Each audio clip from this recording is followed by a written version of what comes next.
I feel like I lied to you guys. No, I'm joking. And I'm a little salty just because I think I was in school for 7 years at two good schools. I felt like an idiot going into work and not knowing simple things. I know every school's different, of course. I haven't seen a video online yet that really goes into detail with brutal honesty like today about what it really is to be an architect. I think a lot of times, myself included, and I have done this, where we all glamorize what it's actually like online. We've all seen those aesthetic videos where it's like, I'm an architect, my mom's an architect. They're all so wonderful. She's carrying a Birkin bag. She just designed the most stunning building and shows up in a Bentley. I mean, I don't know what kind of architects you know.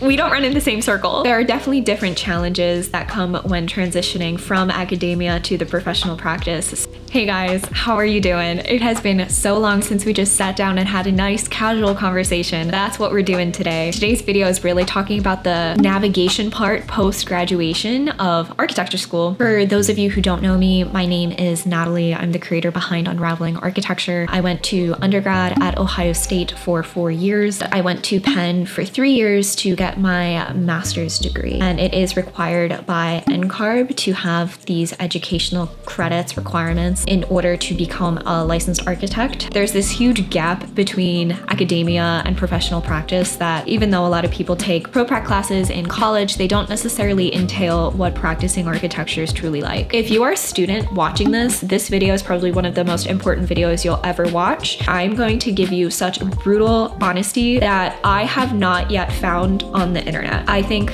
a lot of people glamorize architecture. It's a highly respected field. Anytime I tell someone I work in the field of architecture, everyone's always like, wow, there are certain real world experiences that aren't necessarily captured online. So today's video is super casual, just kind of a sit down and let's talk. Sorry for the appearance, sorry for the background mess and all that stuff, but let's just get right into it. There are certain realities of professional practice that I was not prepared for. I think first and foremost, design becomes very secondary, even though while in school, it was the primary focus. To better illustrate that, I remember when I was in school, I would spend every waking moment trying to do my studio or thesis work, very less so about the technical side of things, running coordination meetings with other parties, budget, all that stuff. Sure, we did some client presentations where the client is your professor and the jury. Everything else in professional practice does not necessarily flow the way architecture school did. Some are good things, others make you feel a bit nostalgic for academia. I also want to point out that it's very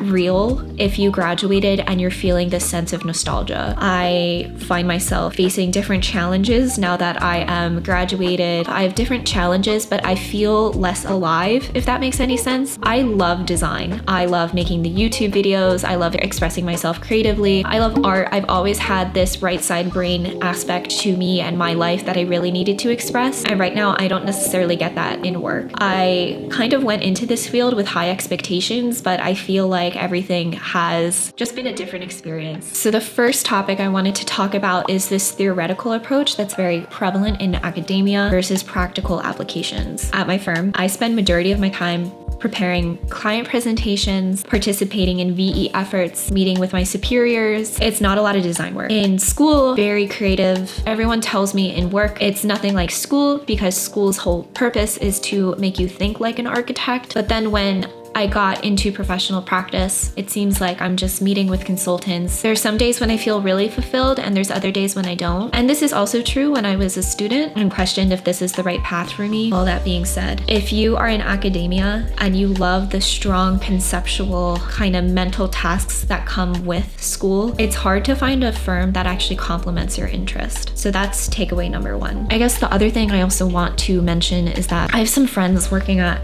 very luxury architecture firms, very big names. Everyone wants these jobs. They're so prestigious. They're working 12-hour days with no overtime and their salary is awful. And I feel like that's another thing to talk about. It's like you could work in corporate or you could work for a major designer and feel alive but don't get paid anything, feel kind of dead and do get paid anything. It's kind of like this weird choice everyone has to make. The second thing I want to talk about is more about criticism against academia. I felt that there was limited exposure to industry technologies and tools and just general knowledge. For the first couple of months while I was at my firm, I just remember sitting there thinking, wow, I went to school for 7 years and I really don't know that much. I feel like I have good design instincts myself, but I definitely struggle understanding certain terminologies, how to do X, Y, and Z. I feel like should have been discussed and taught to me in school. And I went to 2 different schools. It could be a criticism exclusive to these 2 schools. After talking to a couple, the viewers of the channel, a couple of my friends who are also in various architecture schools, it seems to be pretty universal. I also want to emphasize the importance of knowing Revit. Revit just seems to be king in my firm. I know some firms don't use it, some only use Rhino or AutoCAD. Revit just seems to be the perfect program, especially when coordinating a very large project, which I am actually on a very large multi-million-dollar project right now. But I feel like when I first started professionally working, I needed to know this program. My cat's going to the bathroom. I needed to know this toast. I did not know this program well enough. There are also certain analysis programs that I do not know, like Stanza, Ladybug, certain climate-related ones that I should have been taught in school. I also just want to emphasize, if you're currently in high school looking for an architecture program, make sure you ask. Make sure you ask how in-depth certain software tutorials in college are, and it will help you so much later down the line. During my last year at Penn, there was a huge discussion in terms of, should school teach you these programs? Should they teach you everything you know about the job? Oh my God, my cat is just... I remember I got into a little bit of a disagreement with a person in my class. In this professional practice class, basically, he thought that the school's job was to just teach you how to be a designer. Fair. But you could teach someone within 7 years how to be a good designer and how to have good design instincts, while also teaching them basic skills and softwares that you need to execute out these designs properly. This next bit I want to talk about, budget. Budget is crazy. I am in a multi-million-dollar VE effort at the moment, at the time of this being recorded. We have to cut $30 million out of our building proposal, and it was the most stressful 2 weeks of work to date. I don't even know how to do it. We don't even talk about budget in academia. Once again, just a new area to keep on growing and pushing yourself for personal development. Toast. Toast. He likes to bury his food. Toast. Toast. Stop it. Financial constraints will dominate your project, will dominate any project. Would have been nice to have a studio that did have imaginary financial constraints. I think that would have been really helpful. And I'm a little salty just because I think I was in school for 7 years at 2 good schools. I felt like an idiot going into work and not knowing simple things. I know every school's different, of course. The next thing I want to highlight is the importance of collaboration. I have met so many people, especially in grad school at Penn, I have met so many people that were just, they wanted to work alone. They wanted to be solo, and I think that is a huge point of growth for those types of people. There's just, you need to know way too much information for one person to do it all. So learning how to work with people, interdisciplinary collaboration between engineers, contractors, specialists, so important as the design. It's how we get digital projects built in the real world. The other frustrating part, kind of like what I mentioned in the beginning, is that I feel like the longer I stay in corporate architecture, working professionally, I feel like part of my designer instincts is dying. I